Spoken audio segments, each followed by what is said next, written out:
Salut, ça va vous? Moi ça va on ne peut mieux hein, parce que j'ai atteint la barre des 600 abonnés sur YouTube. Tout ça c'est grâce à vous, donc merci. Merci beaucoup. Aussi, comme vous avez certainement pu le constater, j'ai relancé les formats courts pour ces petites vidéos d'1 minute 30, 2 minutes environ. Je vais faire un focus d'un bouquin par vidéo. Sur des livres, on a déjà discuté ici lors de vidéos plus longues. J'ai aussi envie de développer d'autres formats plus longs encore, notamment faire le lien entre bouquins et adaptation en série ou en film. Mais pour ça, il faut que je continue à publier régulièrement pour ne pas être ridicule, hein, comme de parler de mes lectures du mois d'octobre 2025 en février 2026. D'ailleurs, à ce sujet, j'ai lu quoi en octobre? L'université d'Oxford avec un soupçon de magie au milieu du 19e siècle. C'est pas Harry Potter, je te rassure. Le dernier spin-off en date de Game of Thrones sur HBO. Un roman d'anticipation français très discret et par raison. Une délicieuse science-fiction et enfin une compétition de magie. Cette fois, c'est Harry Potter. C'est parti. On commence le mois avec ce superbe et gigantesque pavé. Mais regarde-moi ce travail d'orfèvre là. C'est magnifique. Tout est en petit relief là. C'est trop beau en tout cas. Très belle édition de Saxus. Cette énorme brique, du coup, c'est Babel, de l'autrice sino-américaine Rebecca F. Kuang. En France, le roman est publié par De Saxus en 2023. C'est pas le premier coup de l'autrice avec qui je partage l'année de naissance. Elle se fait remarquer en 2018 avec le premier tome de sa trilogie La Guerre du Pavot, alors qu'elle n'a que 22 ans. Majoritairement écrivaine de fantasy, elle s'essaie aussi la fiction contemporaine avec Yellowface, qui est un récit très cynique sur une autrice blanche qui vole un manuscrit non publié, écrit par une romancière américaine d'origine asiatique, et qui a eu plus de succès et est morte d'un étrange accident. Et donc elle va le publier comme si c'était son manuscrit à elle. Ça c'est le résumé de la jante de Rebecca Kuang. Donc c'est ce que je suis actuellement en train de lire, et donc on en reparle bien vite. Pour en revenir à Babel, le roman remporte le prix Nebula 2022, qui récompense les récits les plus novateurs en science-fiction et en fantasy. Le roman il remporte aussi le prix Locus du meilleur roman fantasy 2023. Et alors Babel, de quoi ça parle? Tout d'abord l'extra-textuel. Le titre complet c'est Babel ou la nécessité de la violence. Et il y a un sous-titre, c'est un acte de traduction et toujours un acte de trahison. Ça te pose un peu l'ambiance. Mais donc Babel, ça débute par le sauvetage d'un enfant chinois par son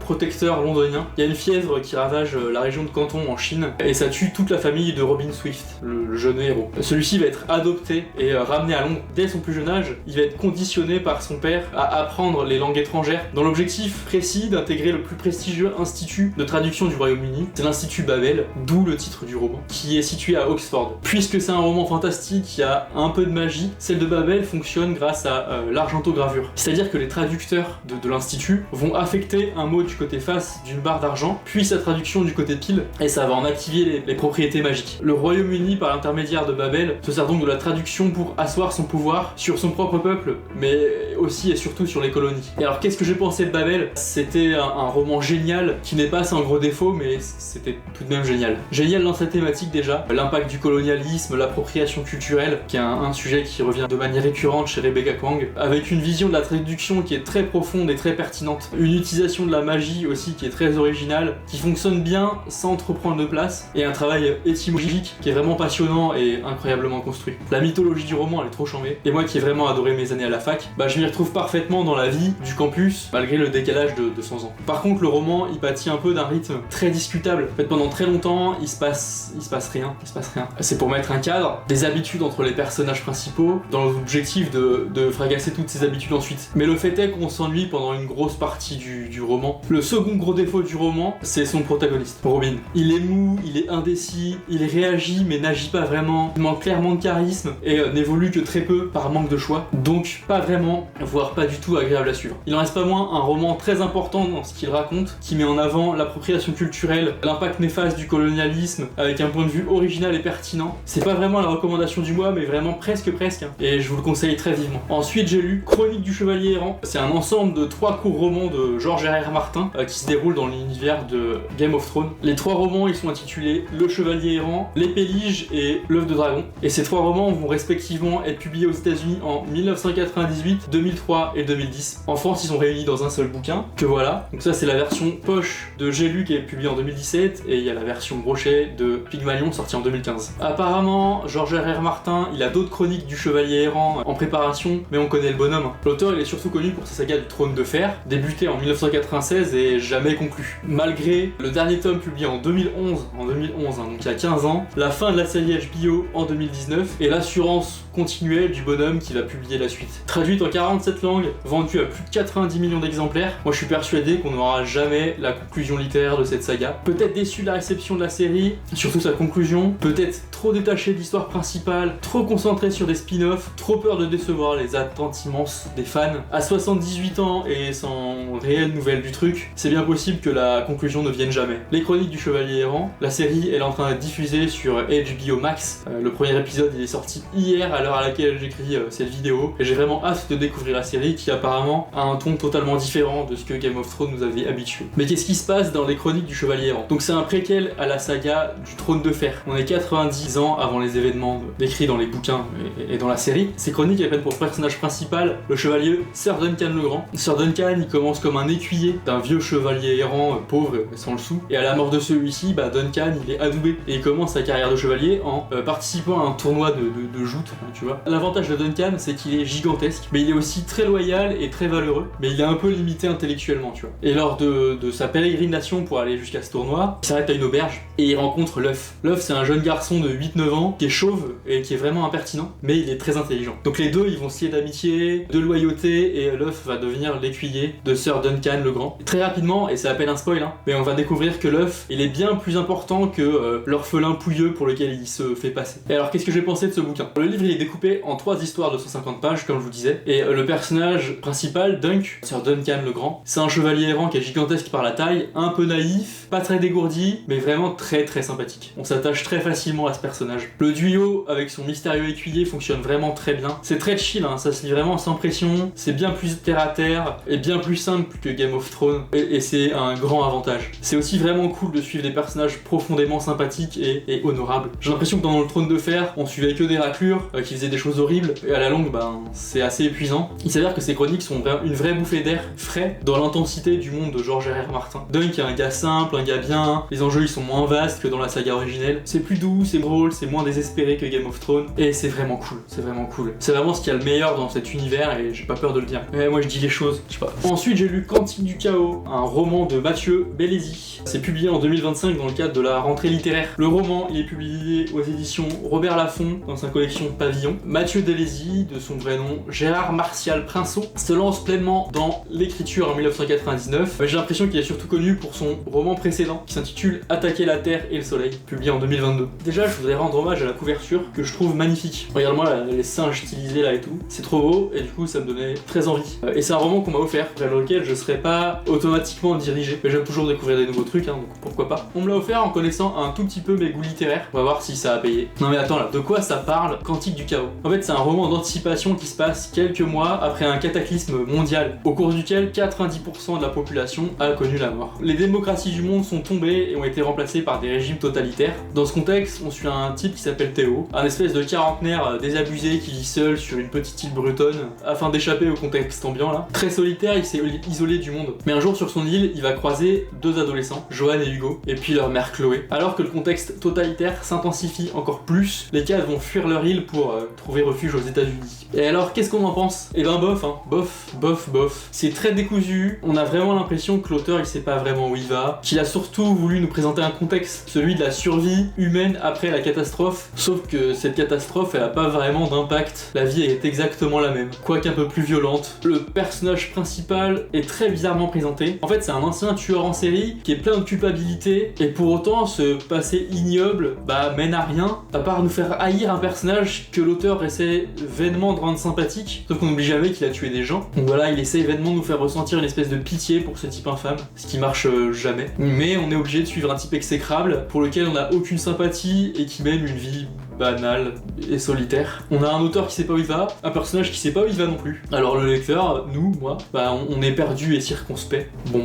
moyen quoi. C'est parfois très poétique et très beau dans le style, mais ça n'en sauve pas le roman. Le personnage, il a pas vraiment besoin d'une quête définie, ça peut être juste sa survie, mais il faut tout de même rendre ça intéressant quoi. Le 4e roman lu en ce doux mois d'octobre, c'est The Gone World, ou Terminus. The Gone World, c'est écrit par Tom Sweterlich. Et c'est publié en France qu'en 2019 par Albin Michel. Alors c'est marrant celui-ci parce que moi j'ai lu The Gone World et pas Terminus. En fait j'ai lu en anglais. J'ai lu en anglais alors que c'était pas du tout l'intention. C'est juste que le résumé du roman me faisait très envie et que j'attendais vainement une publication française mais qui était déjà publiée quoi. Et donc vas-y, lire de la science-fiction conceptuelle en anglais, flemme, je vais pas tout comprendre. Mais vu que je voyais qu'aucune traduction française venait, j'ai fini par me lancer. En fait je me suis mal renseigné. Voilà, j'ai trouvé le titre de la traduction vraiment quelques jours après avoir fini le bouquin. Je sais pas du tout comment j'ai cherché. Je sais pas quels outils j'ai utilisés, mais en tout cas mon cerveau il était pas là, il était pas avec nous. Mais alors je suis quand même un peu persuadé que avoir lu le roman en anglais, ce roman en particulier, a conditionné mon avis sur le truc. On va en discuter pourquoi. The Gone World / Terminus, ça parle de quoi? Grande question. Depuis des décennies, la marine américaine a développé 2 projets ultra secrets intitulés Deep Space et Deep Time, soit espace profond et temps profond. Ces 2 missions sont encore inconnues du grand public. Le premier permet donc d'explorer d'autres galaxies, le second permet de voyager dans le futur, et uniquement dans le futur. Donc on suit une enquêtrice d'une agence gouvernementale quelconque qui envoie des agents dans le futur en cas de besoin pour analyser le développement de certaines enquêtes, pour revenir avec des conclusions dans le passé. Ces lignes de temps sont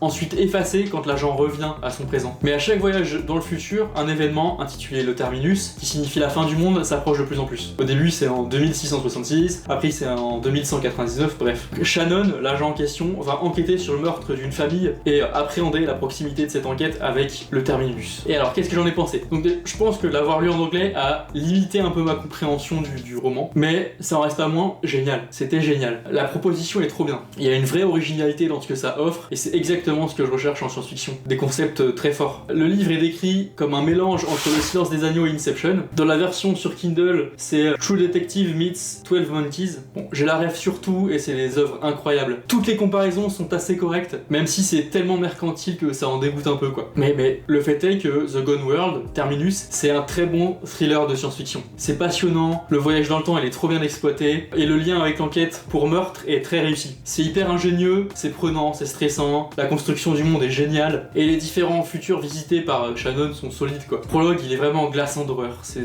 trop bien, on est dedans direct, c'est trop bien. Par contre du coup, l'avoir lu dans la langue de Shakespeare, je sais pas si ça a eu l'effet positif de ne pas me faire voir les incohérences du récit, s'il y en a, ou l'effet négatif de m'avoir empêché de comprendre la globalité du récit. Mais en tout cas, j'ai l'impression de l'avoir adoré justement parce que j'ai pas tout capté, parce que certains concepts restent encore cachés dans l'ombre d'un baie de mystère. Donc c'est évidemment ma recommandation du mois et un coup de cœur, Et donc, pour conclure mes lectures du mois d'octobre, j'ai continué l'aventure Harry Potter avec le 4e tome, Harry Potter et la coupe de feu. Alors là, j'ai un peu honte, voilà. Regardez-moi l'exemplaire de l'infamie. D'ailleurs, en le prenant, la page s'est détachée. C'est la honte, c'est la honte. Bon, il s'avère que comme tout étudiant, j'ai vécu dans un studio de 13 mètres carrés, sans aucun lieu de stockage. J'avais donc laissé mes Harry Potter, non pas chez moi, mais chez ma mère, qui avait pas beaucoup de place pour ranger non plus. Il y avait une espèce de petite remise à l'extérieur, sous un escalier. Et si je me trompe pas, Harry Potter et la coupe de feu, il était dans le carton sur la pile. Voilà. Donc cette remise prenait évidemment l'humidité. Mon exemplaire a moisi. J'ai perdu la couverture. Voilà. Et la tache de moisissure, elle s'étend jusqu'à la page 200. Elle se réduit au fur et à mesure, mais voilà, jusqu'à la page 200, il y a du moisi.